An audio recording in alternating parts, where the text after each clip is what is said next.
Non si risponde con la ghettizzazione, si risponde con l'integrazione, semmai aumentando il ruolo dei mediatori culturali all'interno delle scuole. Separare gli alunni italiani da quelli stranieri che non padroneggiano la lingua italiana, creando così classi di accompagnamento in cui restare finché i livelli standard non si siano raggiunti.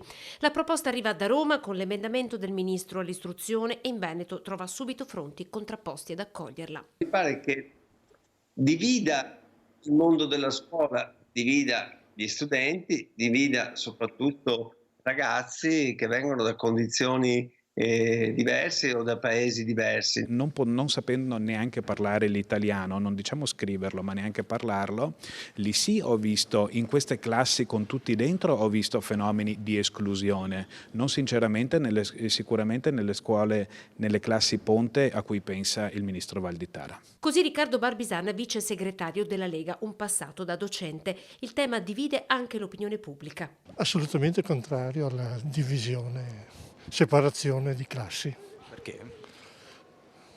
perché aiuta a maturare tutti. Certamente bisogna fare prima un corso di lingua italiana, visto che vengono su un paese non loro, e adeguarsi alle esigenze del governo, le regole. Per me è sbagliato, va bene tutti avanti assieme, così impara uno e anche l'altro la lingua. Non sono d'accordo perché se dobbiamo aprirci con tutti, questo vuol dire allontanare sempre di più l'integrazione.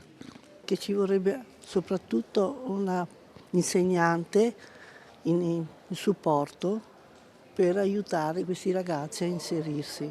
Quindi se li mettiamo in un'altra classe non si inseriranno mai. È molto complesso, sì, molto complesso. Lei non se la sente di rispondere su due piedi? No, su due piedi no, vorrei informarmi di più. Sui banchi di scuola oppure in cattedra o nell'assistenza agli stranieri, ecco la voce di chi parla con l'esperienza.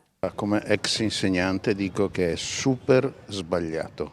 Punto. Bisogna aiutarlo a superare queste difficoltà. Fare magari delle piccole classi con dei professori magari che aiutano l'apprendimento in modo più specifico per dare spazio a delle lacune, trovo sia anche giusto. Direi classi supplementari, perché magari anche un alunno straniero in un ambiente dove ci sono più, diciamo, madrelingua italiani potrebbe sentirsi un pesce fuor d'acqua, diciamo così. Mia moglie, per esempio, che è in pensione da 3 anni, svolge un servizio per la Caritas dopo scuola proprio per bambini extracomunitari. Effettivamente non hanno genitori che parlano italiano, sono loro magari a fare da interpreti poi e il livello è veramente molto basso. Cioè lei quando torna a casa è demoralizzata perché per quanta buona volontà ci metta effettivamente sono difficoltà enormi.